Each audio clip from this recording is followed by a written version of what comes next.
jam komedi.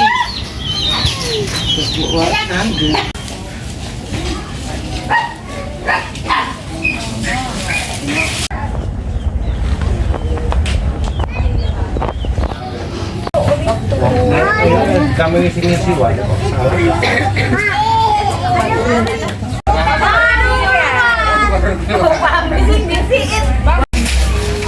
Shalom, Om Swastiastu, Namo Buddhaya, salam kebajikan dan salam sejahtera bagi kita semua.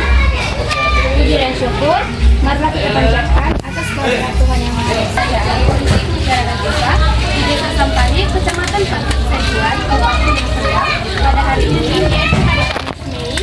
Bapak Kepala Dusun yang terhormat Pak Sri Maulana, yang terhormat Bapak Ibu jajaran pemerintah Desa Sampali, Kecamatan Pati Sajuan, yang terhormat dan tersayang. Ada dua pembuka. Yang ketiga, menyanyikan lagu Indonesia Raya. Yang keempat, adanya yel-yel dari teman-teman saya yang menurut kepercayaan masing-masing. Doa dimulai.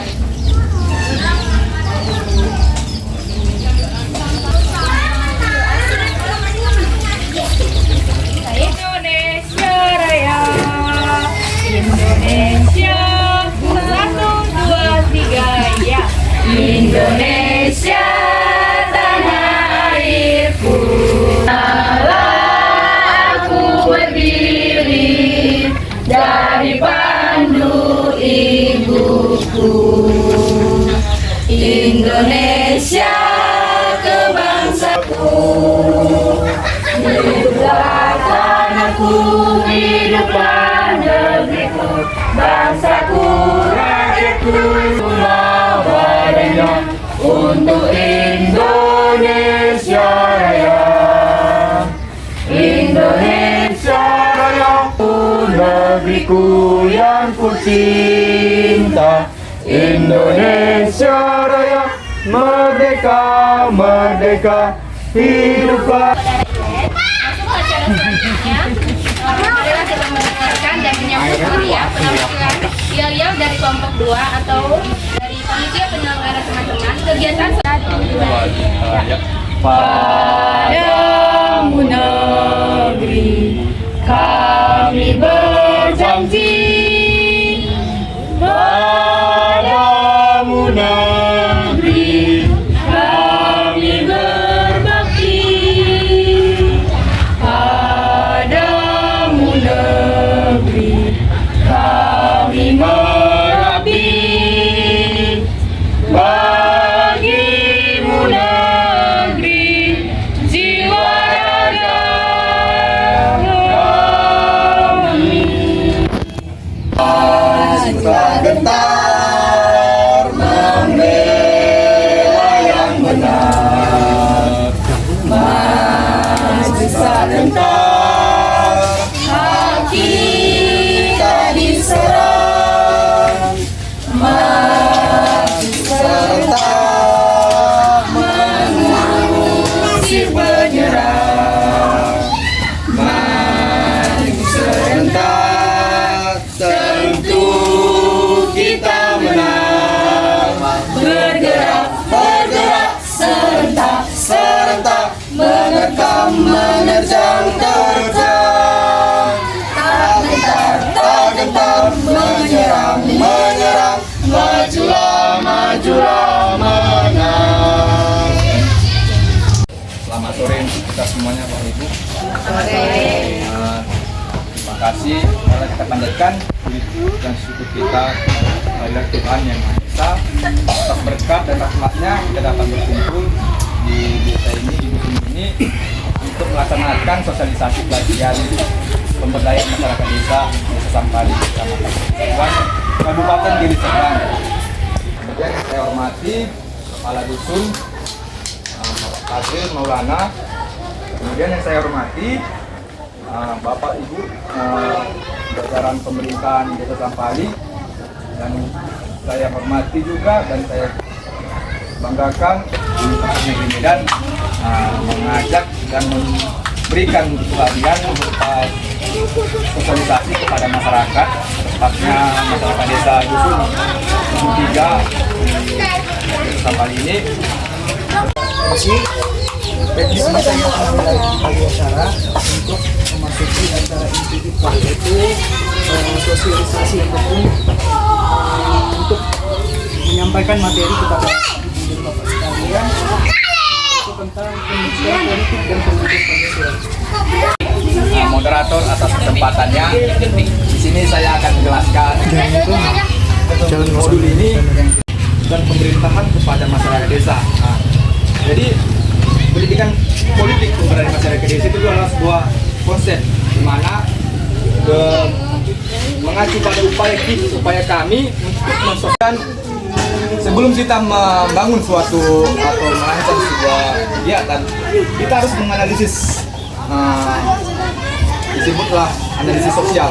Jadi analisis sosial itu merupakan usaha untuk menganalisis sesuatu keadaan atau masalah sosial secara objektif. Jadi kita melihat dengan kacamata kita bagaimana keadaan itu dan apa saja masalah yang harus kita perbaiki ke depannya begitu. Kemudian analisis sosial ini diarahkan untuk memperoleh gambaran lengkap mengenai situasi sosial dengan menelaah kaitan historisnya dan struktur dan konsekuensi masalahnya. Jadi kita menganalisis sosial ini untuk mendapatkan gambaran untuk kedepannya bagaimana tindak lanjutnya ke depan. Jadi misal kita membangun suatu kalau kita misalkan contohlah saya atau bapak ibu sebagai perangkat desa. Nah, jadi bapak dan ibu sebelum membuat suatu program, bapak dan ibu haruslah membuat analisis sosial dulu.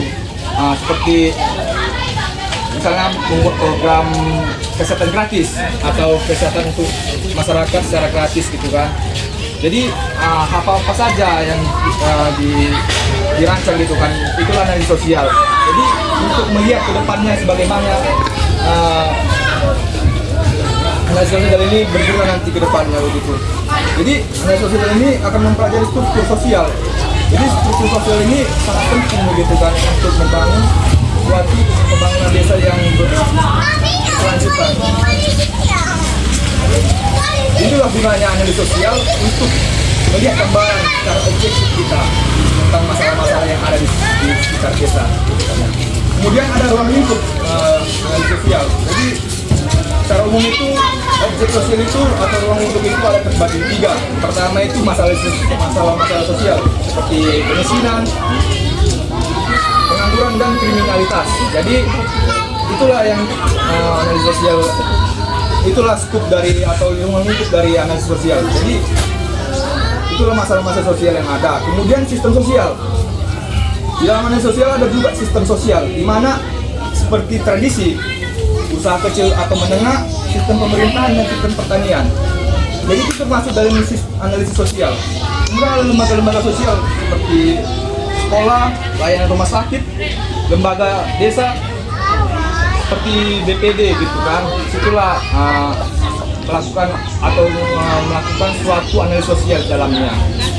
Kemudian kita lanjut ke materi yang kedua, perihal demokrasi dan negara hukum.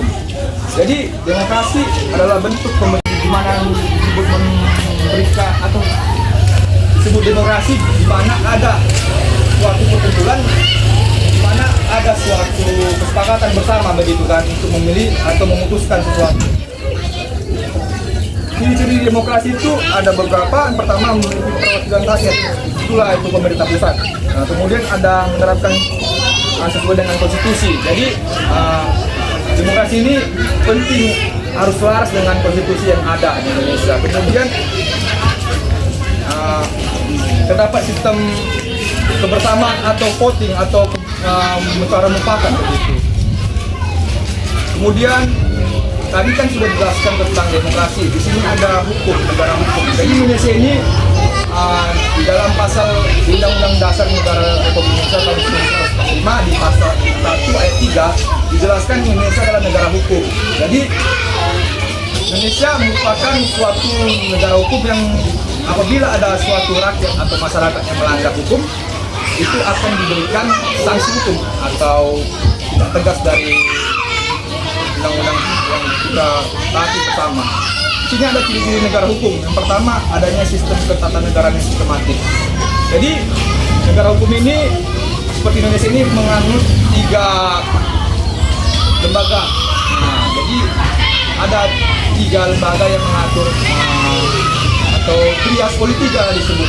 Ada yudikatif, eksekutif, dan legislatif. Jadi pertama itu eksekutif, itulah presiden, itulah gubernur, itulah bupati, itulah wali kota, kepala desa, hingga kepala desa, kepala dusun.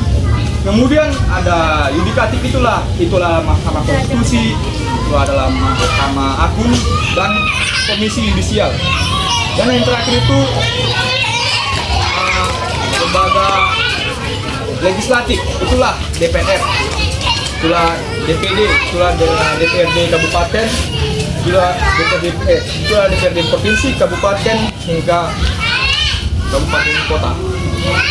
Kemudian adanya sistem peradilan yang tidak memihak. Jadi hukum ini sifatnya tidak memihak dan memiliki persamaan kedudukan di hadapan hukum. Jadi kita ini masyarakat desa khususnya kita sama derajatnya di mata hukum. Jadi tidak ada hak seorang itu menjelekkan atau merendahkan seseorang lainnya. Jadi kita ini sama di mata hukum. Kemudian adanya pembagian kekuasaan jelas. Jadi khususnya pemerintah ini ada pembagian-pembagiannya. Misalnya masyarakat, misalnya pemerintah desa itu sudah ada skupnya. Terus ada penurunan gitu kan. Ada masyarakat desa diturunkan ke kepala dusun. Jadi kan di masyarakat desa Sampal ini kan ada 25 dusun. Itu nanti pembagiannya secara jelas gitu. Kemudian kita sebagai negara masyarakat umum ini harus punya legalitas di dalam hukum itu. Seperti itu. Kemudian ada otonomi daerah. Jadi lanjut, maaf lah kalau ada kata bu. Tuan daerah guna untuk menciptakan meratanya kesejahteraan masyarakat di daerah. Jadi asas-asas otonomi daerah ini ada 3. Yang pertama asas desentralisasi, asas dekonsentrasi, dan asas tugas bantuan. Mungkin itu saja yang bisa saya jelaskan. Subjektif Medan dari Fakultas Ilmu Sosial, jurusan Pendidikan Kewarganegaraan. Jadi seperti juga yang sudah dijelaskan, kami di sini akan melakukan sosialisasi, yaitu sosialisasi politik, melanjutkan pembahasan dari saudara Parto tadi. Saya ingin membahas tentang pembaruan desa dan parlemen desa. Jadi ketika negara ini memang sudah menjadi negara hukum, maka harus ada orang-orang yang menjalankan hukum itu. Itulah yang disebut dengan parlemen. Jadi tadi ada struktural yang dibuat di desa, seperti ada kepala desa, turun ke bawahnya apa? Mungkin turun ke bawahnya itu ada sekretaris desa, ke bawahnya apa lagi? Itulah yang dinamakan struktural desa. Nanti yang melanjutkan aspirasi Bapak Ibu itu untuk memperbarui desa itu tadi yang disebutkan juga oleh saudara Batu, ada namanya BPD.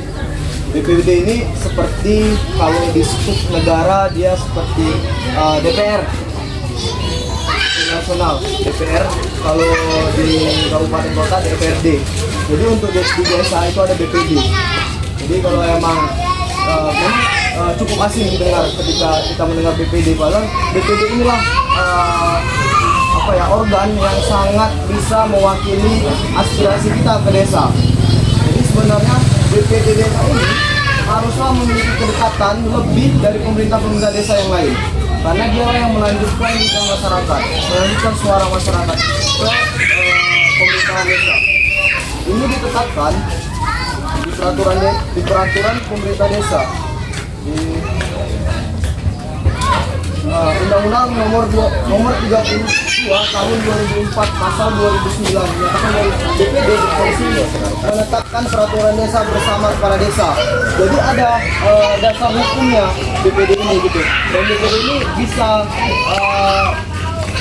digugat ketika dia tidak menjalankan tupoksinya sebagai DPD untuk menyampaikan aspirasi masyarakat. Jadi disinilah pentingnya untuk kita memahami bahwasannya ada organ-organ yang penting sebenarnya yang kadang asing terdengar di kita gitu. Kita ya biasa untuk mendengar kepala dusun biasa, tapi sebenarnya ada organ yang sebenarnya penting gitu dan memiliki tupoksi untuk mewakili aspirasi kita, itu BPD tadi, Badan Perwakilan Desa. Jadi disinilah ketika BPD melakukan tupoksinya dengan baik untuk menyampaikan aspirasi masyarakat, maka timbullah pembaruan di desa. Tapi ketika BPD tidak melakukan tupoksinya untuk mewakili aspirasi masyarakat, maka tidak tahu nih kebutuhan masyarakat apa. Tidak mungkin ketika masyarakat membutuhkan sebuah analogi sederhananya, tidak mungkin ketika masyarakat membutuhkan sebuah air, desa memberikan kita bilang sebuah kayu, kan hal yang tidak masuk gitu kan. Makanya butuhlah penyampaian aspirasi kepada pihak desa, karena pihak desa tidak semuanya bisa turun ke masyarakat, maka perlulah perwakilan-perwakilan yang turun ke masyarakat. Makanya ketika masyarakat membutuhkan beras, maka yang diberikan beras. Ketika masyarakat membutuhkan ikan, maka yang diberikan ikan.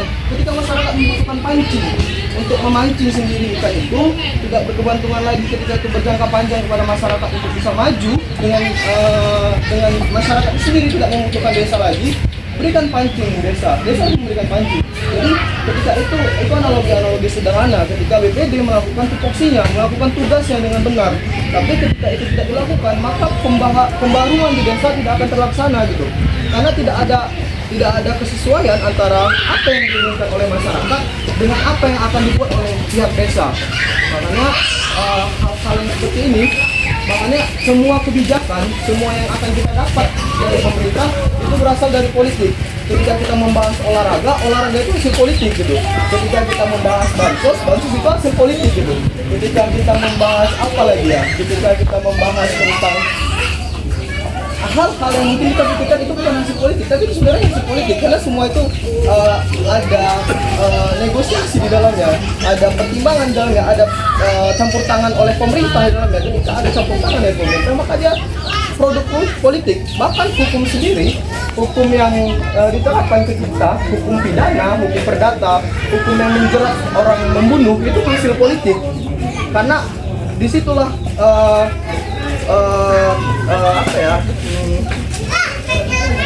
proses politisasi itu terjadi dari legislatif. DPR menciptakan undang-undang, setelah itu undang-undang diserahkan kepada eksekutif itu presiden. Setelah eksekutif diserahkan kepada presiden, undang-undang itu harus diperiksa terlebih dahulu oleh MK, Mahkamah Yudikatif. Jadi itu hasil politik, orang-orang politik yang ada di yang menghasilkan undang-undang itu gitu. Jadi undang-undang sendiri, hukum sendiri itu hasil politisasi. Makanya penting untuk masyarakat itu memahami politik sebenarnya gitu. Jadi kita untuk emang sih kita sendiri emang terlalu saya sendiri sebagai mahasiswa muak juga dengan politik yang ada di Indonesia gitu kan.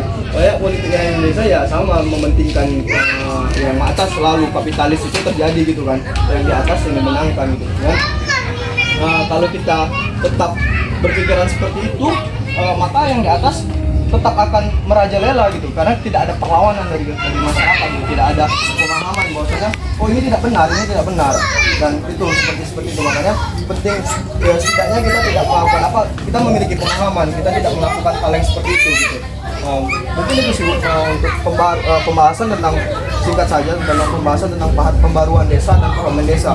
Jadi parlemen desanya dulu yang baik, parlemen desanya dulu yang menjalankan fungsinya dengan baik untuk melakukan menyampaikan aspirasi masyarakat desa. Ketika parlemen desanya yang bernama BPD itu baik, menyampaikan aspirasi, melakukan tupoksinya dengan baik, maka ada sinkronisasi antara apa yang dimau masyarakat dan apa yang akan dikeluarkan oleh pihak desa. Ketika itu terjadi, maka pembaruan di desa itu akan terjadi. Dan BPD sendiri yang memiliki badan hukum, BPD sendiri memiliki dasar hukum.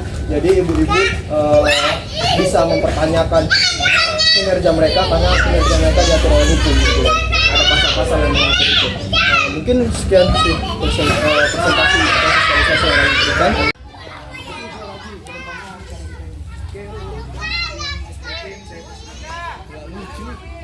Iya apanya? Nguploadnya. Mana Kak Nadirannya?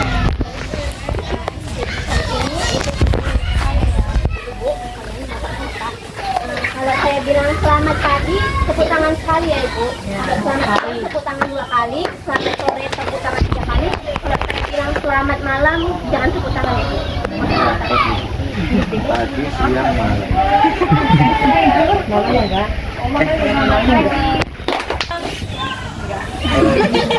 Selamat siang. Selamat pagi. Selamat sore. Selamat siang. Selamat malam.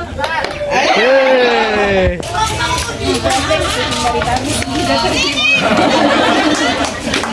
Mungkin kurang menghibur ya. agar agar cepat selesai juga, maka kita masuk ke mungkin dari ibu-ibu, bapak-bapak yang ingin menanyakan gitu terkait materi ataupun di luar materi.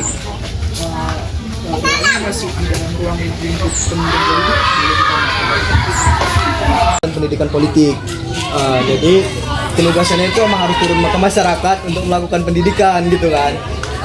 Sama tadi dari Fakultas Ilmu Sosial jurusannya Pendidikan Pancasila dan Kewarganegaraan. Ketika tamat gelar kami SPD dan outputnya akan menjadi guru PPKN. Biasanya itu di SMP atau SMA gitu, guru PPKN. Mungkin itu sih. Kalau ini perkenalan sih dari Dari kita di desa itu, kita kan sampai sekarang pun kita belum paham juga orang masalah DPD itu. Karena kalau untuk masyarakat kampus ini kita kan perlu masalah dari dulu kita masalah yang listrik. Kadang kita minta langsung dari sana aja kita nggak bisa. Jadi kita ke DPD itu. Bisa. Seharusnya secara apa ya kita bilang secara administrasi itu ya memang seharusnya mereka yang karena BPD itu juga di dalam hukum itu dia dipilih oleh masyarakat desa atau pemerintah desa. Mungkin pada saat ini yang memilih BPD itu adalah pemerintah desa, ya tidak menjadi suatu masalah. Ya, memang yang ditempatkan untuk BPD itu adalah orang yang tepat gitu kan. Dan sebenarnya itu yang perlu dipertanyakan, apakah ada BPD-nya?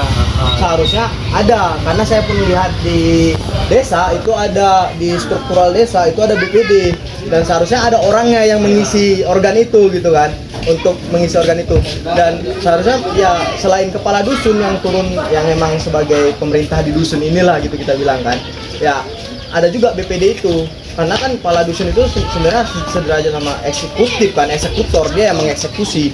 Kalau BPD ini kan menyampaikan aspirasi tugasnya, jadi menyampaikan pendapat kita. Misalnya kayak bapak tadi, tiang listrik lah kita bilang, tiang listrik itu disampaikan terlebih dahulu, seharusnya secara struktural itu disampaikan dulu oleh BPD, baru BPD nanti disampaikan BPD oleh pihak desa lah yang mengeksekusi, mengarahkan kepala dusun untuk mengeksekusi di dusun mana dianya. Misalnya di dusun 23 ini udah dipanggil kepala dusunnya untuk mengeksekusi gitu, karena dia pemerintahan di dusun kan, jadi itu yang mengeksekusi dari kepala dusun melalui perintah dari desa.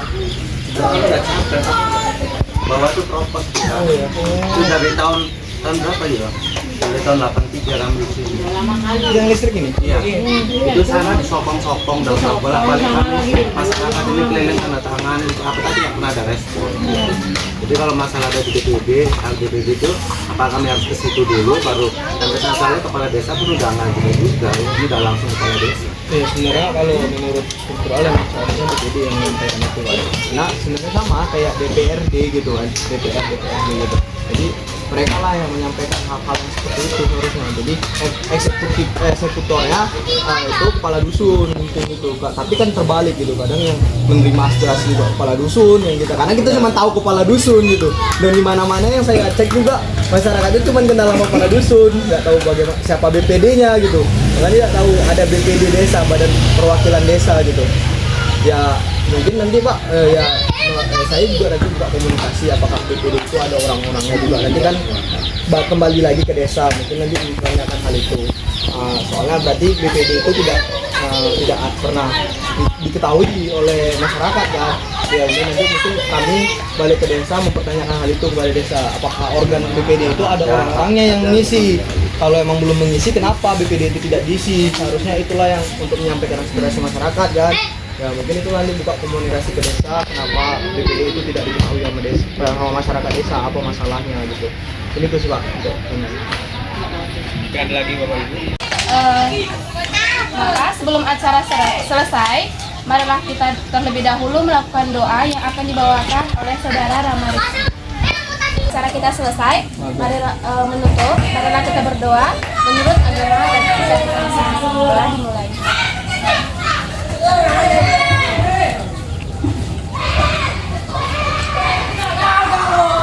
Doa selesai.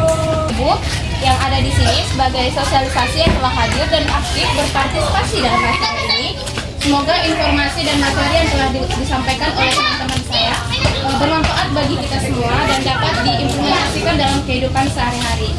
Dan kepada Bapak Ibu juga jangan lupa untuk terus meningkatkan pengetahuan dan kesadaran kita